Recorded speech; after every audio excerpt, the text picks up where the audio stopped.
pull this up real quick. How's y'all's week? Good. That's good. Well. Go ahead. I ain't got a lot today, so drag it out. Go ahead and tell me. That's not the one I wanted. Where'd it go?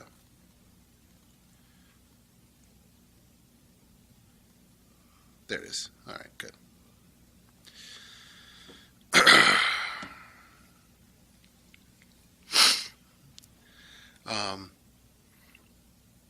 My week was kind of busy. Ended up pulling a couple of like 10-hour shifts this week. Fun times.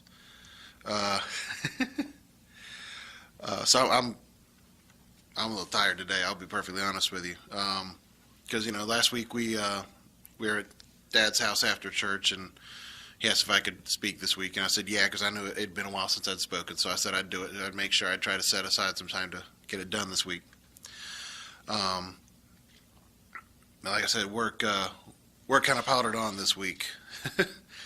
Got home a little later, and couldn't get to it. Kept thinking about it. Kept ended up thinking about work.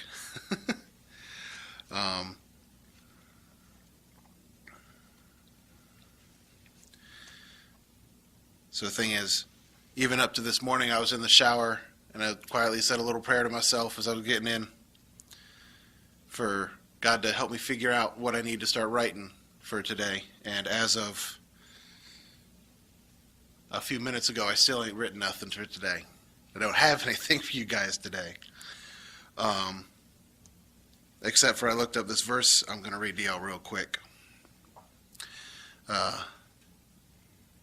Psalm 127, verse 2. It is in vain that you rise up early and go late to rest, eating the bread of anxious toil, for he gives to his beloved sleep. I suppose to a certain degree a little bit of a reverse on what Cord was saying last week, but sometimes we get a little busy and we don't get to the things that are, actually important. Despite the amount of importance we may stack on them. And we need to make sure we make that time, because the world certainly isn't going to make it for you, as several houses throughout the Charlotte area kept me from thinking about it. Like I said, even this morning as I was getting in the shower, I got in, prayed that he would help me figure out what to talk about today, because I've been trying to figure it out all week and still had nothing. And ended up thinking about work. And I got out and I was like, oh wow, that was not fruitful at all. And I can't say that, it's not all been my fault, that I don't have something this week. There's a game that came out this week that I've been looking forward to. Didn't know it was coming out this week until the last second, so I know I spent a little bit more time than I should have playing that. But like I said, we are sometimes our own worst enemies. We put too much emphasis on the wrong things. Sometimes, like I said, we have to make sure that we've put that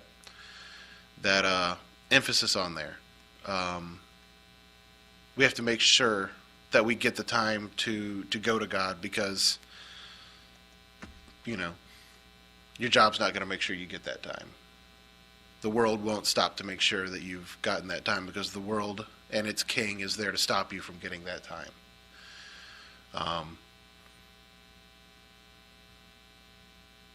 Part of my resentment of putting in job applications. Anytime I do have to put in job applications, I dread it.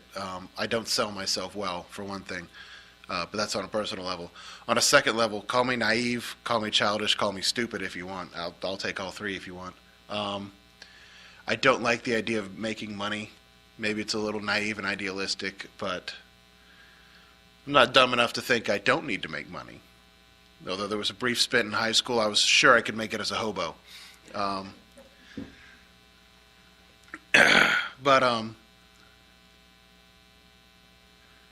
We put a lot of emphasis on this stuff that's out there that's supposed to be done, that we think of as these modern ideals of what we're supposed to be doing, what needs to be done, and unfortunately they don't need to be. People talk about the American dream and home owning and stuff like that, but the American dream was a slogan for owning your own home that came up in the 60s. Most people didn't own their own homes up until that point. It's a very recent construct that we've built around ourselves. Now, I'll be honest, when I learned that little factoid, all the old westerns where the bank was taking everyone's homes suddenly made more sense. I was like, didn't these guys already own their place? But the fact that everyone owed someone money, that made sense because no one owned the stuff. But like I said, we do also still have to make sure that we're putting it in, because sometimes we are our own worst enemy with that. The time to put into this, because to kind of lean back on that verse I pulled, that psalm, the first psalm, unless the Lord builds the house, those who build it labor in vain. Unless the Lord watches over the city, the watchman stays awake in vain. So it doesn't matter how much you work, unless you're putting God into that work. It's all in vain. Doesn't matter how many houses I deliver all these windows to. None of those are houses God is helping me build.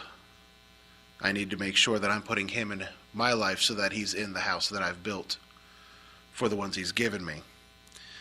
Because going into 3, behold, children are a heritage from the Lord, the fruit of the womb a reward. Like arrows in the hand of a warrior are the children of one's youth. Blessed is the man who fills his quiver with them. He shall not be put to shame when he speaks with his enemies in the gate.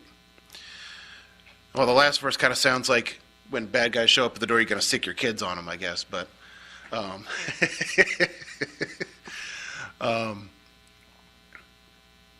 are more important things sometimes. And to make sure that God is there to help you enjoy those times and put the work in where it counts, I think is most important. So that's all I have for you today, because I ain't got nothing else.